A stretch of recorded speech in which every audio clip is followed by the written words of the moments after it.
Oh ya Pak, saya ingat doa yang dibaca oleh Nabi untuk meminta rizki itu bunyinya Allahumma ausi' rizqoka alayya inda kibari sinni wan kito'a umuri. Allahumma ya Allah, ausi' pakai ain dari kata wasa'a, wasi'un itu artinya luas. Ausi' luaskan, jembarkan rizqoka, rizkimu, alaya kepadaku, inda kibari sini ketika usiaku kibar, bertambah kabir, bertambah tua, wan kito'a umuri, dan umurku hampir habis. Itu yang sering dibaca oleh Nabi. Allahumma ausi' rizqoka alayya inda kibari sinni. Saya ulangi, Allahumma ausi' rizqoka alayya inda kibari sinni wan kito'a umuri. Insyaallah hafal. Biasanya doa mah hese hafal. Beda sering dongeng lagu tere hafal.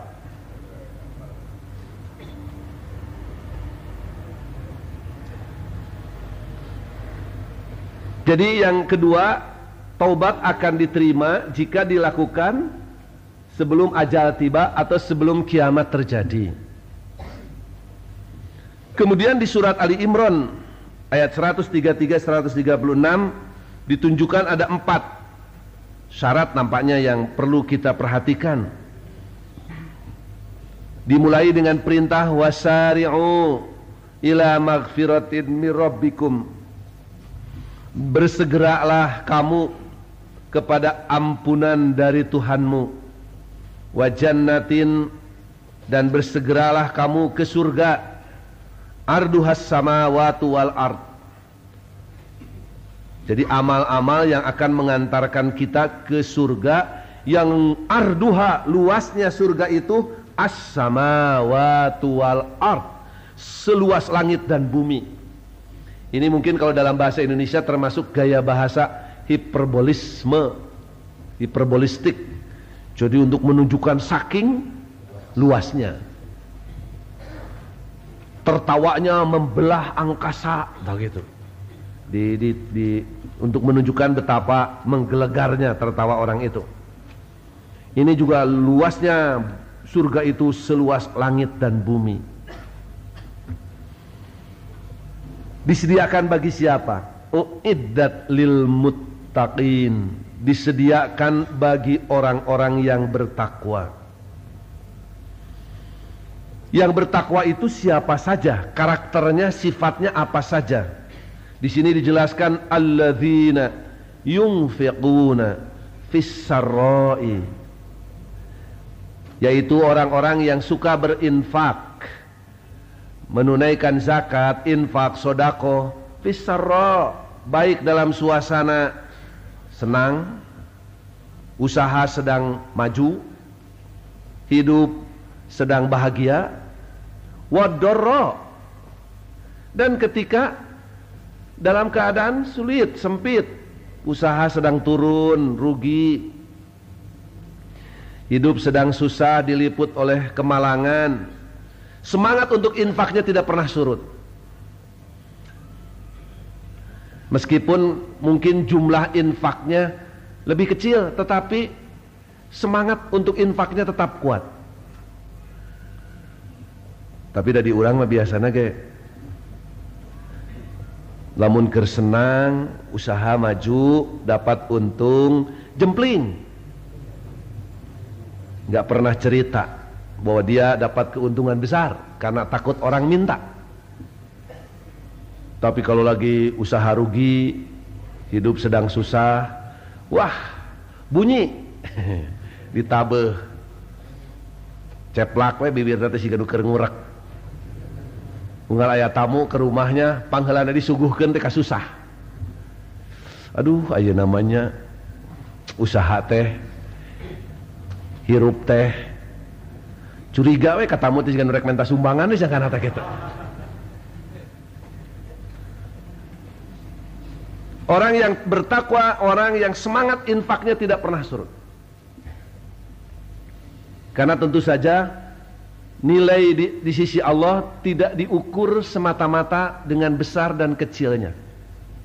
Tergantung dari kemampuan orang itu. Yang sering jadi prihatin ketika orang kaya pun kadang-kadang kalau infak itu sama saja dengan orang-orang miskin, merasa cukup dengan harta yang sedikit. Yang kedua, wal kadhiminal ghaidha. Orang yang bertakwa bisa mengendalikan amarah. Bukan tidak pernah marah, tapi mampu mengendalikan amarah. Sebab orang kalau sudah marah biasanya matanya jadi gelap. Segala ditendang, segala ditinju, segala dilabrak. Memang Nabi menganjurkannya kalau kamu marah sambil berdiri duduk. Maksudnya kalau marah sambil duduk ya tidak terlalu banyak yang ditendang, yang ditinjunya. Ya. Kalau duduk masih marah juga berbaring kata Rasulullah. Ingat goler mapan tojer oke palingan ukur tempat tidur anu ruksak teh.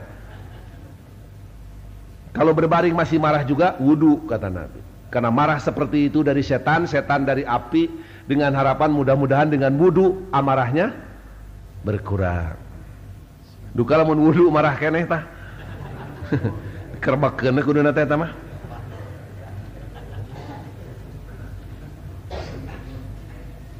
Wal kadhiminal ghaidha wal 'afina 'anil nas. Dan orang yang bertakwa itu menjadi manusia yang pemaaf kepada sesama manusia, bukan pendendam. Itu harus dicatat. Karena di kita itu banyak orang yang kalau punya persoalan sedikit saja kepada orang lain terus nyungkelit tina hatena teh. Kalau ada kesalahan baru dihubung-hubungkan dengan kesalahan lama. Tah bareto ge ayeuna ditambah deui, terus dikait-kaitkan. Seperti kesalahan orang itu tidak pernah dihapus dari komus hatinya itu. Ada orang mengatakan tidak ada katanya meminta maaf kepada sesama manusia. Meminta maaf itu hanya kepada Allah. Perkataan seperti itu tidak sepenuhnya benar. Kita meminta ampun, meminta maaf kepada Allah menyangkut persoalan-persoalan yang hubungannya langsung dengan Allah, yang disebut dengan hablum minallah. Tetapi menurut ayat ini jelas sekali bahwa sifat orang muttaqin itu suka memaafkan. Di sini menunjukkan ada memohon maaf, memberi maaf kepada sesama manusia. Ini yang kaitannya dengan hablum minan nas, hubungan di antara sesama kita. Wallahu yuhibbul muhsinin. Dan Allah menyukai orang-orang yang berbuat kebaikan. Dulu ada cerita seorang tabi'in punya budak, punya hamba sahaya. Ketika ulama tabi'in itu wudu, dibantu menyiramkan air wudunya itu dari kendi agak gede oleh hamba sahayanya. Tapi si hamba sahaya ini rupanya lengah. Si kendi itu, tempayan itu jatuh menimpa tangan ulama tabiin itu, tuannya, sampai berdarah. Tentu saja menjadi sangat marah karena dianggap lalai. Tapi rupanya ini mah hamba sahaya teh rajin ngaji. Dia baca ayat ini kepada tuannya itu, wal kadhiminal ghaidha. Orang yang bertakwa adalah orang yang bisa mengendalikan amarah. Mendengar ayat dibaca, si ulama tabiin itu langsung berhenti. Qadabtun nafsi, enggak jadi marah enggak. Wal'af, dilanjutkan kagok lah. Ayatnya dibaca dulu, wal'afina anin nas. Orang yang bertakwa suka memaafkan kesalahan orang. Afauka, sudah, aku maafkan. Sapotong deui, wallahu yuhibbul muhsinin. Allah menyukai orang-orang yang berbuat kebajikan. Kata si ulama tabi'in, mulai hari ini kamu aku bebaskan dari perbudakan, aku merdekakan kamu. Nah Pak, ya, hebat pengaruh ayat Quran. Cok ayeuna bapak-bapak ngamak, terus istri bapak maca ayat nu ieu. Salakina keur gogorowokan cek istrina wal kadhiminal ghaidha. Insyaallah tamah amak.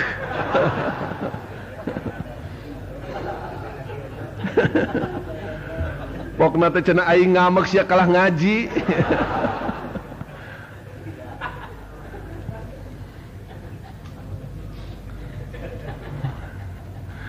Kemudian yang disebut orang yang bertakwa ternyata bukan orang yang tidak pernah terlibat perbuatan dosa. Tapi disebutkan di sini walladzina idza fa'alu fahishatan. Yang disebut orang bertakwa adalah orang yang apabila ia mengerjakan fahisyah. Kalau kita melihat definisi fahisyah itu dosa yang menuntut hukuman di dunia, seperti zina. Itu kan harus kalau gadis dengan bujang yang melakukannya didera ya 100 kali. Kalau yang sudah berumah tangga, sudah pernah menikah, dirajam. Kemudian mencuri dipotong tangan, mabuk juga dipukul 40 kali. Itu termasuk fahisyah. Homoseks, lesbi itu termasuk fahisyah.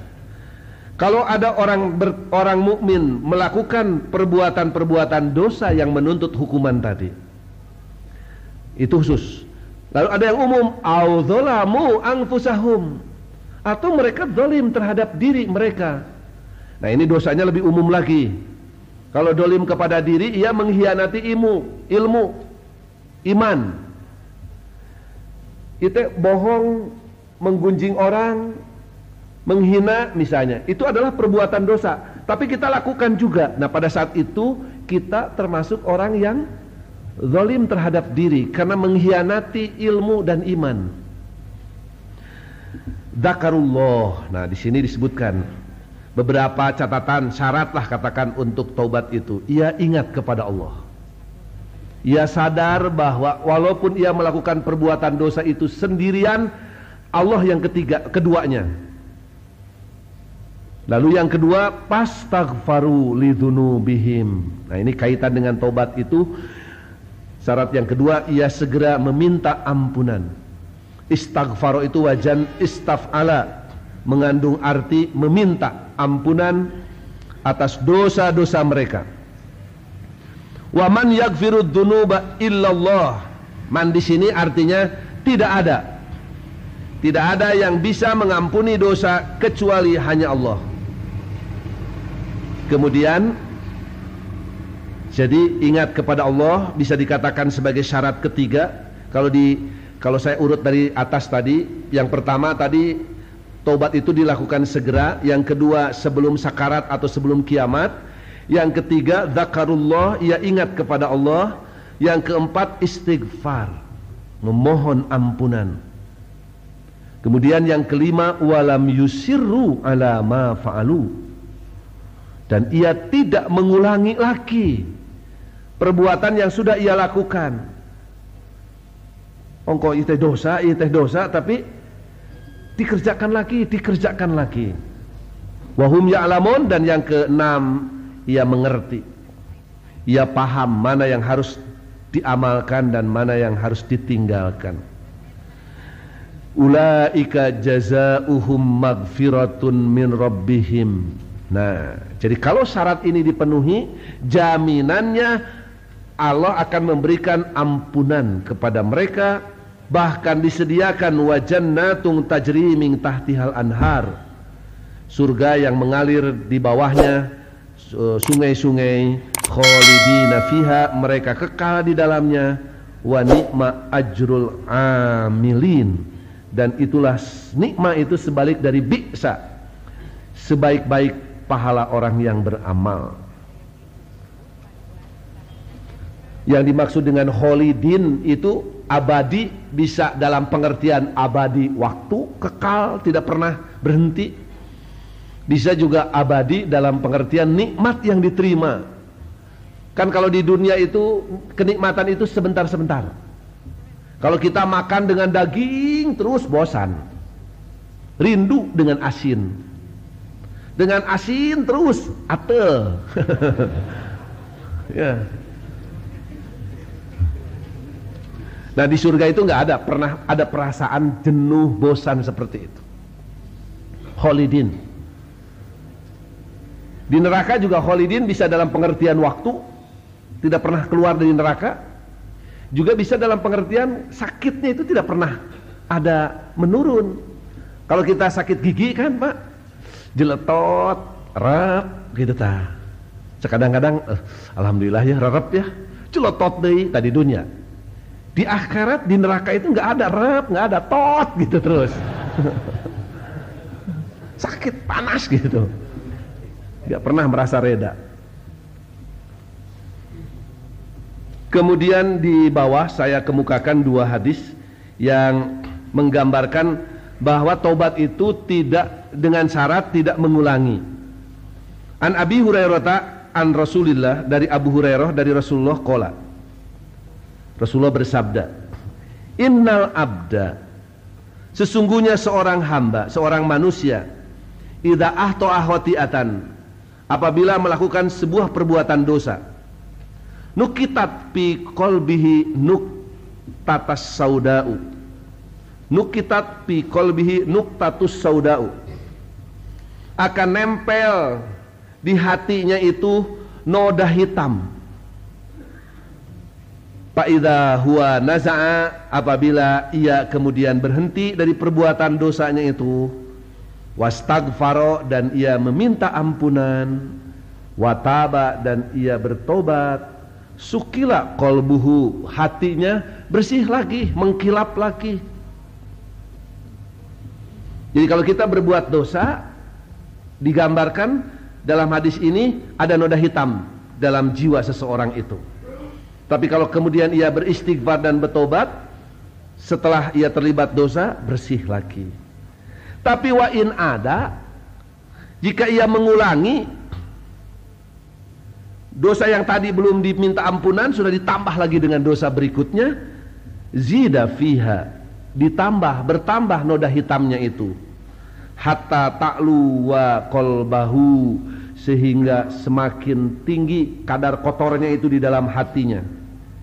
Wahuwa ron, dan itulah yang disebut ron, alladzi dzakarallah, yang Allah sebutkan di dalam surat Al-Mutaffifin, kalla bal rona ala qulubihim makanu yaksibun. Kalau diterjemah dibalikan, makanu yaksibun, apa yang mereka kerjakan, yaitu perbuatan-perbuatan dosa, itulah yang rona ala qulubihim, yang mengotori hati-hati mereka. Jadi jiwa kita itu kan di surat As-Sams Allah mengingatkan, qad aflaha man zakkaha wa qad khaba man dassaha. Berbahagialah orang yang bisa memelihara kebersihan, kesucian jiwanya, hatinya, dan rugilah orang yang mengotori jiwanya. Dengan apa kotornya itu? Nah, ayat ini menjelaskan kotornya itu dengan perbuatan dosa. Setiap kali kita terlibat dosa, tambah lagi dengan dosa berikutnya, maka bukan akan semakin bersih, sehingga menjadi ron yang akan menghalangi cahaya hidayah masuk. Kalau orang sudah senang berbuat dosa, sejelas apapun diberi keterangan, dakwah, ceramah, gak pernah bisa menyinari hatinya.